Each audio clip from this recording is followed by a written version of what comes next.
నమస్తే, welcome to our channel.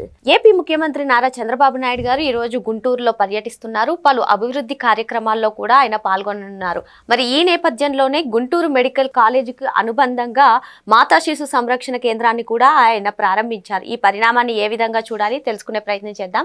దీన్ని విశ్లేషించడానికి మనతో పాటుగా ఉన్నారు ప్రముఖ ఆర్థిక, రాజకీయ, సామాజిక విశ్లేషకులు అప్పసాని రాజేష్ గారు. నమస్తే సార్. నమస్కారం. ఈ రోజు గుంటూరులో పర్యటిస్తున్నటువంటి చంద్రబాబు నాయుడు గారు ఇప్పుడే మాతా శిశు సంరక్షణ కేంద్రాన్ని కూడా గుంటూరు మెడికల్ కాలేజీకి అనుబంధంగా కూడా దీన్ని ప్రారంభించారు సార్. మరి ఈ సంస్థకు గుంటూరు మెడికల్ కాలేజీలో పూర్వ విద్యార్థులు అయినటువంటి నార్త్ అమెరికాకు సంబంధించినటువంటి పూర్వ విద్యార్థులు జింకానా పేరుతో వారు 100 కోట్ల ఆర్థిక సహాయాన్ని అందించడాన్ని ఏ విధంగా చూడాలంటారు? ఇప్పుడు వాస్తవంగా జగన్మోహన్ రెడ్డి గారు ఈ మధ్యకాలంలో చెప్తా ఉన్నారు కదా, నేను ఇన్ని మెడికల్ కళాశాలలు తీసుకొచ్చా, అన్ని మెడికల్ కళాశాలలు తీసుకొచ్చా అని చెప్పని. కానీ ప్రతిష్టాత్మక గుంటూరు మెడికల్ కళాశాల ఉమ్మడి ఆంధ్రప్రదేశ్ రాష్ట్రంలో తొలినాళ్లలో ఏర్పాటైన బ్రిటిష్ టైంలో నిర్మాణం జరిగిన కాలేజ్ అది. ఆ కాలేజ్ నుంచి, ఆ కాలేజీలో గ్రాడ్యుయేట్ అయ్యి వచ్చిన, అంటే ఆ కాలేజ్ నుంచి పట్టా తీసుకొని బయటకు వచ్చిన డాక్టర్లు రాష్ట్ర వ్యాప్తంగా, దేశవ్యాప్తంగా, ప్రపంచవ్యాప్తంగా కూడా ఇవాళ వాళ్ళ రంగాల్లో చాలా అద్భుతమైన ప్రతిభ కనపరిచి జీవితంలో చాలా ఉన్నత శిఖరాలకు చేరారు. 1960 దశకం 1970 దశకాల్లోనే అమెరికాలో స్థిరపడ్డ మొట్టమొదటి జనరేషన్ తెలుగు వాళ్ళందరూ కూడా ప్రధానంగా గుంటూరు మెడికల్ కళాశాలల నుంచి వెళ్ళిన డాక్టర్లే. ఆ రోజుల్లో ఎక్కువగా డాక్టర్లే అమెరికా వెళ్ళేవారు.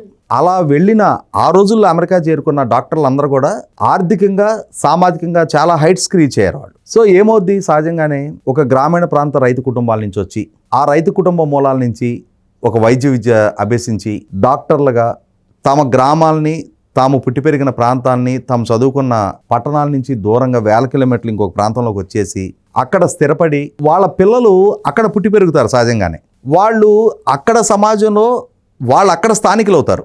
వీళ్ళకున్న ఎమోషనల్ కనెక్టివిటీ ఆ పిల్లలకు ఉండకపోవచ్చు. తర్వాత ఇప్పుడు మా ఫ్యామిలీ, మా బంధువులందరూ కూడా అమెరికాలో ఉన్నారు కాబట్టి నాకు కూడా చాలా ప్రత్యక్షంగా అనుభవం ఉంది. నా మిత్రులు కొన్ని వందల మంది ఉన్నారు ఇప్పుడు అమెరికాలో. అక్కడ చూస్తున్నది ఏమవుద్దంటే, ఇప్పుడు నేను పల్లెటూరులో పుట్టి పెరిగా, నాకు నా ఊరితోటి, నా గ్రామస్తులతోటి ఒక కనెక్టివిటీ ఉంటుంది. నా పిల్లలు హైదరాబాద్లో పెరుగుతున్నారు, నాకుండే కనెక్టివిటీ వాళ్ళకి ఆ ఊరితోటి ఉండదు. నా ద్వారా పరిచయస్తులు, మా బంధువులు, కొంచెం ఫంక్షన్స్కి వీటికి రాకపోకల ద్వారా కొద్ది మందితో యాక్సెస్ ఉంటుంది. రేపు వీళ్ళకు ఒక ఏజ్ వచ్చి వీళ్ళ పిల్లలకి అసలు ఆ మూలాలతో పరిచయం ఉండకపోవచ్చు. ఇవాళ అమెరికాలో కూడా అదే జరుగుతూ ఉంది. మొదటి జనరేషన్ వీళ్ళు అమెరికా వెళ్ళారు, వాళ్ళ కుటుంబ సభ్యులు వాళ్ళు ఒక ఏజ్ వరకు ఇక్కడ ఉంటారు. ఇప్పుడు 60లో 70లో 80లో వెళ్ళిన వాళ్ళు అని అంటే 40, 50, 60 సంవత్సరాల క్రితం వెళ్ళిన వాళ్ళకి వాళ్ళ మూలాలు క్రమక్రమంగా మిస్ అవుతాయి. అదే సందర్భంలో వాళ్ళ పిల్లలకి కూడా ఇక్కడ ఎమోషనల్గా వీళ్ళకున్న కనెక్టివిటీ ఉండదు. ఇదే సందర్భంలో ఇంకోటి ఏమవుతుందంటే, అక్కడ కూడా వాళ్ళ రంగాల్లో వాళ్ళు రాణిస్తూ ఉంటారు.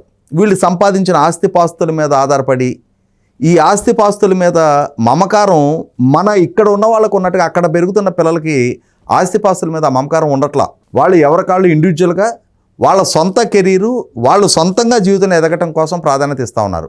మన తల్లి తండ్రి మాకేమి ఇచ్చారు, వాళ్ళు మాకెంత పోగు చేశారు అని అది ప్రాధాన్యతగా అక్కడ పిల్లలు పరిగణించట్లా. కాబట్టి ఏమవుతుందంటే, మనం ఈ స్థాయికి వచ్చాం, మనకి ఈ ఆస్తులు మిగిలి ఉన్నాయి, మన పిల్లలు వీటి గురించి అంత శ్రద్ధగా లేరు, సో ఏం చేద్దాం? అప్పుడు వాళ్ళకి వాళ్ళ మూలాలు గుర్తొస్తూ ఉన్నాయి. అక్కడ ఉన్న ఆ డాక్టర్లందరూ కూడా వాళ్ళు జింకానా అని చెప్పని గుంటూరు మెడికల్ కళాశాల ఉత్తర అమెరికా పూర్వ విద్యార్థుల సంఘం అది. వాళ్ళందరూ కలిపి ఇవాళ అమెరికాలో ఉన్నత స్థానాల్లోనే కాదు, ఇక్కడ హైదరాబాదులో కానీ రాష్ట్రంలో కూడా వివిధ ప్రాంతాల్లో ఉన్నత స్థాయిలో స్థిరపడ్డ చాలామంది డాక్టర్లు గుంటూరు మెడికల్ కళాశాల నుంచి వచ్చిన వాళ్ళే. మీకు ఒక ఉదాహరణ చెప్తా.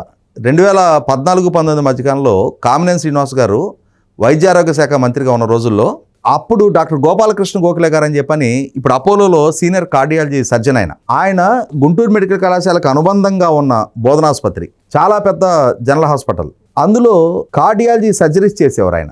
జనరల్గా మనకి గుండె ఆపరేషన్లు అనగానే విజయవాడ కార్పొరేట్ హాస్పిటల్లా, లేకపోతే హైదరాబాదా, మెడ్రాసా అనుకుంటాం. అటువంటిది గుంటూరు సర్వజన ఆసుపత్రి అంటారు, బోధనాసుపత్రి, గుంటూరు మెడికల్ కళాశాలకు అనుబంధంగా ఉన్న జనరల్ హాస్పిటల్. ఆ హాస్పిటల్లో 100కు పైగా సర్జరీస్ ఆయన చేశారు. అదే సందర్భంలో కామినేని శ్రీనివాస్ గారు వైద్య ఆరోగ్య శాఖ మంత్రిగా ఉండి ఆయన మోకాలు కీళ్లు మార్పిడి చికిత్స, నీ రీప్లేస్మెంట్, అది కూడా గుంటూరు జనరల్ హాస్పిటల్లో ఆయన సర్జరీ చేయించుకున్నారు. అంటే అంతటి అనుభవజ్ఞులైన డాక్టర్లు ఉన్నారు. అటువంటి హాస్పిటల్ని అభివృద్ధి చేద్దాం, మనందరం తలాకు చెయ్యేసి మనం కంట్రిబ్యూట్ చేస్తే అక్కడ బెటర్ ఫెసిలిటేషన్స్ ఇవ్వడానికి ఆస్కారం ఉంటుందని చెప్పని భావించిన ఆ కాలేజీలో చదువుకున్నాం, ఆ హాస్పిటల్ నేర్చుకున్నాం. ఎందుకంటే థర్డ్ ఇయర్ నుంచి ప్రతి వైద్య విద్యార్థి కంపల్సరీ హాస్పిటల్కి వెళ్ళాల్సి ఉంటుంది. సో పేషెంట్లతో ఇంటరాక్ట్ అవ్వాలి, వాళ్ళు ప్రాక్టికల్గా నేర్చుకోవాల్సి ఉంటుంది. ఆ నేపథ్యంలో మనకు చదువు చెప్పినా మనకి వైద్యాన్ని నేర్పించిన హాస్పిటల్. ఆ కాలేజీలో వాళ్ళు ఆడిటోరియంలు కట్టించారు, అద్భుతమైన ఆడిటోరియంలు కట్టించారు. ఫస్ట్ మొట్టమొదటి ఎప్పుడో 40-50 సంవత్సరాల క్రితం ఒక జిరాక్స్ మెషిన్ ఇవ్వటం ద్వారా వీళ్ళ కంట్రిబ్యూషన్ మిగిలిందంట. కాలేజీకి ఫస్ట్ ఒక జిరాక్స్ మెషిన్ ఇచ్చారంట. దాంతో తర్వాత 5 కోట్ల రూపాయలతోటి అద్భుతమైన ఆడిటోరియం నిర్మాణం చేశారు. ఆ తర్వాత క్రమక్రమంగా దాన్ని విస్తరించుకుంటూ వచ్చి వాళ్ళ గుంటూరు జనరల్ హాస్పిటల్లో మెటర్నిటీ వార్డు, 600 పడకల వార్డు, 100 కోట్ల రూపాయల కంట్రిబ్యూషన్ ఇచ్చారు. డాక్టర్ కానూరు రామచంద్రరావు గారు అని చెప్పని వారి కుటుంబమే సుమారుగా 20-25 కోట్ల రూపాయల కంట్రిబ్యూషన్ ఇచ్చారు. మొత్తం కలిపి 100 కోట్లు ఇవాళ వాళ్ళు ఇచ్చిన దానికి స్టేట్ గవర్నమెంట్ వైపు నుంచి కూడా ఇంకొక 27 కోట్లు అదనంగా మ్యాచింగ్ గ్రాంట్ పెట్టి ఇవాళ అంటే భవనం నిర్మాణానికి వీళ్ళ నిధులు వినియోగించారు. అలాగే ఆ లోపల ఫెసిలిటేషన్, ఇన్ఫ్రాస్ట్రక్చర్ వీటి కోసం ప్రభుత్వ పరంగా ఇంకొక 27 కోట్ల రూపాయలు ఖర్చు పెట్టి నిర్మాణం చేసి ఇవాళ ఈ మెటర్నిటీ కోసం 600 పడకలతోటి ఒక అద్భుతమైన వార్డు ఇవాళ చంద్రబాబు నాయుడు గారి చేతుల మీదుగా ప్రారంభోత్సవం జరుగుతూ ఉంది. ఎందుకంటే ఇప్పుడు నేను గుంటూరు జేకేఎస్ కాలేజీలో చదువుకున్నా. ఆ గుంటూరు జేకేఎస్ కాలేజీలో 2018లో మా కాలేజీ కూడా 50 సంవత్సరాలు పూర్తయి గోల్డెన్ జూబ్లీ జరిగింది. ఆ జరుగుతున్న సందర్భంగా ఈ 50 సంవత్సరాల పూర్వ విద్యార్థులందరం కూడా ఒకరితోటి ఒకరు ఇంటరాక్ట్ అవ్వటం, కొంచెం ముందుగానే వాట్సాప్ గ్రూపులు, ఆ గ్రూపుల ద్వారా 1968లో కాలేజీ పెట్టిన సంవత్సరంలో మొట్టమొదటిగా ఇంటర్మీడియట్ జాయిన్ అయిన వాళ్ళందరూ ఇప్పుడు అంటే మేము 90లో మా గ్రాడ్యుయేషనే బయటకు వచ్చాం. ఇప్పుడు చదువుతున్న యంగ్స్టర్స్ దగ్గర నుంచి మొదలుపెట్టి ఒకరికొకరు ఇంటరాక్ట్ అవ్వటం, మాట్లాడుకోవటం జరుగుతుండేది. ఆ టైంలో మాకు చెప్పిన ఒక విషయం ఏంటి అంటే 1968-70 మొట్టమొదట మా కాలేజీ ఇంటర్మీడియట్ బైపాస్ గ్రూప్ ఉన్నారు కదా, అప్పట్లో ఈ ఎంసెట్లు విధానం లేదు. ఇంటర్మీడియట్లో మంచి మెరిట్ వచ్చిన వాళ్ళకి మెడిసిన్స్లో అడ్మిషన్ దొరికేది. డైరెక్ట్గా ఎంట్రన్స్ టెస్ట్ లేకుండా డైరెక్ట్గా మెరిట్ ప్రాతిపదిక మీద అడ్మిషన్ దొరికేది. మా కాలేజీ ఇంటర్మీడియట్ ఫస్ట్ బ్యాచ్ నుంచి ఒకేసారి 22 గుంటూరు మెడికల్ కళాశాలలో అడ్మిషన్ దొరికిందంట.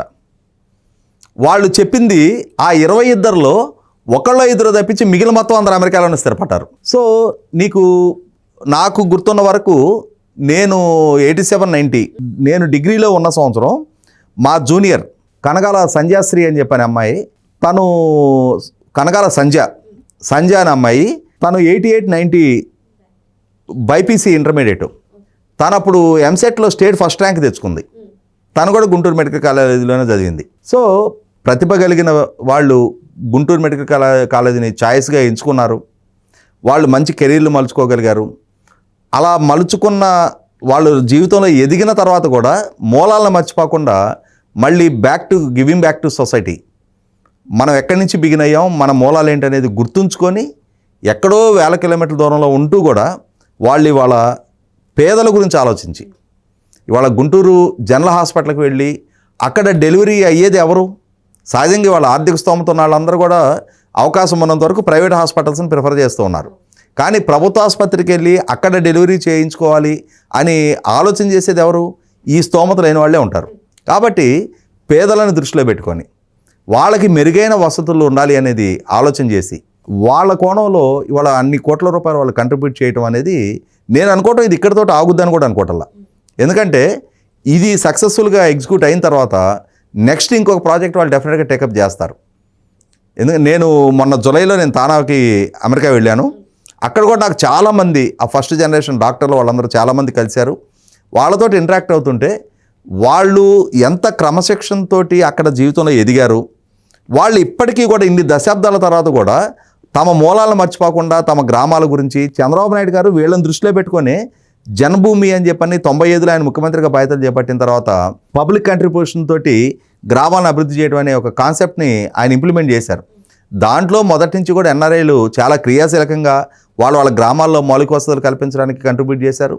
దానిలో భాగంగానే ఇప్పుడు దీన్ని కూడా పరిగణించవచ్చు. కాబట్టి వాళ్ళ ఆ రోజు విభజిత రాష్ట్ర తొలి ముఖ్యమంత్రిగా చంద్రబాబు నాయుడు గారి చేతుల మీదుగా ఈ భవనానికి శంకుస్థాపన జరిగింది. అలా శంకుస్థాపన జరిగిన ఈ భవనం 5 సంవత్సరాల జగన్మోహన్ రెడ్డి పరిపాలనా హయాంలో వాస్తవంగా 2018లో ఒక 600 పడకల మెటర్నిటీ వార్డుకి శంకుస్థాపన చేస్తే దాన్ని 5 సంవత్సరాల టెన్యూర్లో జగన్మోహన్ రెడ్డి పూర్తి చేయలేకపోయాడు.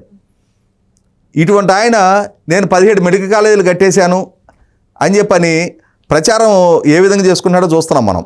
మళ్ళీ తిరిగి చంద్రబాబు నాయుడు గారి ప్రభుత్వం అధికారంలోకి వచ్చిన 18 నెలల తర్వాత ఆయన హయాంలో పూర్తి చేసి ఆయన చేతుల మీదుగానే ఇవాళ అది ప్రారంభోత్సవం జరుగుతుంది అని అంటేనే ఎవరికి మొదలుపెట్టిన దాన్ని పూర్తి చేసే చిత్తశుద్ధి ఉందనేది, ఎవరికి పనులను పడకన పెట్టి కాలయాపన చేసే సామర్థ్యం ఉందనేది ప్రజలకు కూడా ఈ బిల్డింగ్ సాక్షిగానే ఒక స్పష్టత వచ్చింది. మరో అంశంతో మళ్ళీ కలుద్దాం. Thank you sir.